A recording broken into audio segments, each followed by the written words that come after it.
Hello ladies and gentlemen, welcome back to another BJ&Co Destiny 2 video. Today is Friday, September 29th, 2017, which means Xur is back in Destiny 2.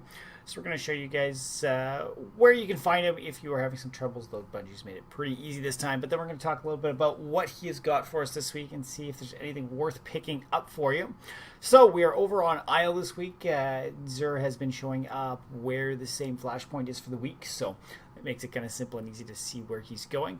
And you can see he's over here in Giant Scar. You can track him on the map if you want, so they're making it super easy. But to get there, we just want to jump and head on through to the drill site here.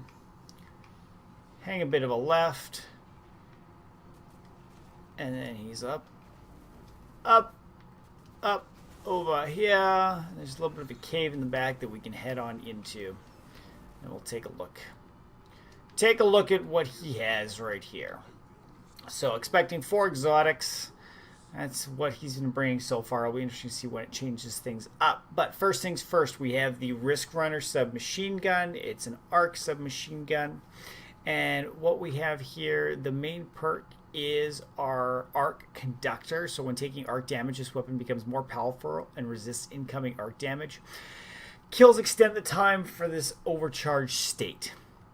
And then, I mean, these perks, there's nothing super amazing about it except for the superconductor. When arc conductor is active, shots fired have a chance to chain lightning and return ammo. And the other ones just set the perks at where they're at. So this one is not, it's not my favorite exotic in the book right now. It is a submachine gun, which means it's not super accurate. But if you're taking on a ton of different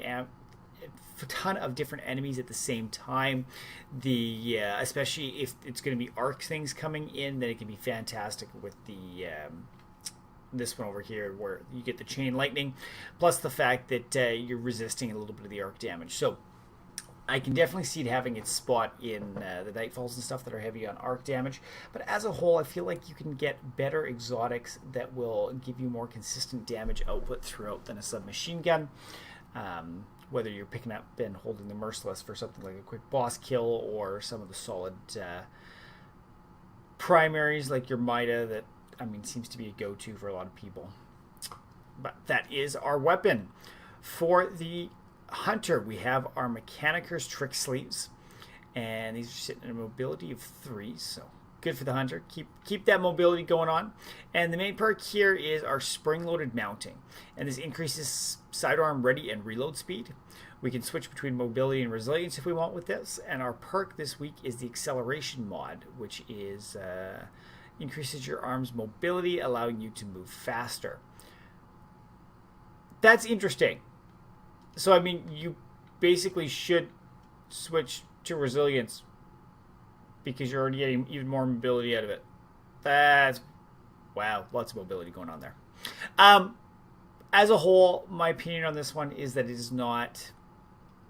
isn't one that's going to be my go-to loadout. If I find a really good sidearm and I want to use it quite a bit, then I might pull this one out, or if I'm looking at a very heavy sidearm build. But it doesn't give you a ton of value unless you are using that sidearm a lot with this, the ready and reload speed. I'd much rather, hold on to a Celestial Nighthawk.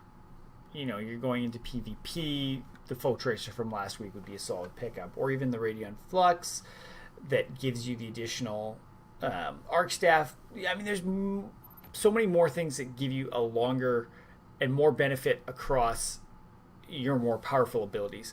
As nice as sidearms are, you just don't have, I mean, having them reload a little bit faster, they already reload fairly fast, so it's this is actually kind of a pass on me for the Hunter, but I'm interested to hear what you guys think. For the Titan, we have our Hallowfire Heart. This is a chest armor, and the main perk on this one is that Sunfire Furnace greatly improves the recharge rate of your solar ability while Hammer of Soul is charged. I mean, I think this is a definite pickup if you want to play as a Hammer Titan. The fact that as soon as you have your solar or your Hammers of Soul charged, then your grenades are coming back faster, your melee abilities coming back faster, all that good stuff. So it gives you, I mean, I can see using this and not using my super as much, which is, you kind of want to stay away from it because your super's a ton of damage output. But I love it. I love the idea behind it. It just gives you so much versatility for a Solar Titan. And God, it looks badass. Like, how can you not want to have fire on your chest? So the base stats here look like it's a 2 mobility, 2 resilience, but you can swap between resilience and health recovery if you would like. And the mod that we have, this one, is the Solar Impact mod. So solar melee abilities recharge faster, which synergizes so nice with the main perks of this and the class that you'll be using with it. So definitely worth the pickup, guys, if you do not have it yet, for the 23 shards. And then for our Warlock, we have the Transversive Steps. And this one looks like we've got mobility of 2, recovery of 1. And the main perk on this one is that while sprinting, movement speed is increased and energy weapons are automatically reloaded. So, bit of movement speed, that's always nice if you're trying to get yourself quickly through things or wrapping around and, just speed running stuff. Movement's always good. The energy weapon automatically reloaded is kind of nice because whatever you stow will be getting that.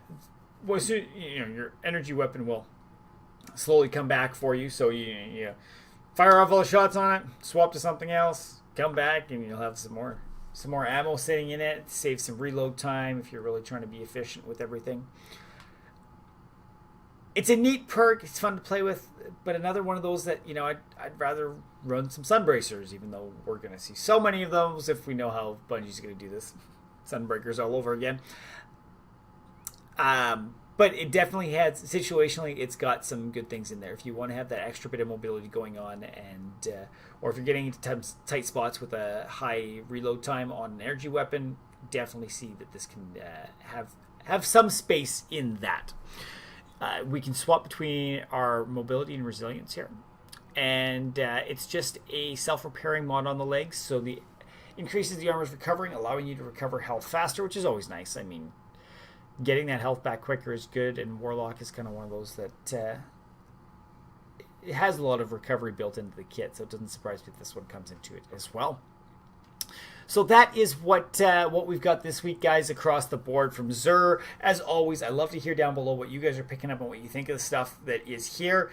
And I'm definitely this week going to be picking up that the Titan chest for sure is my one pickup.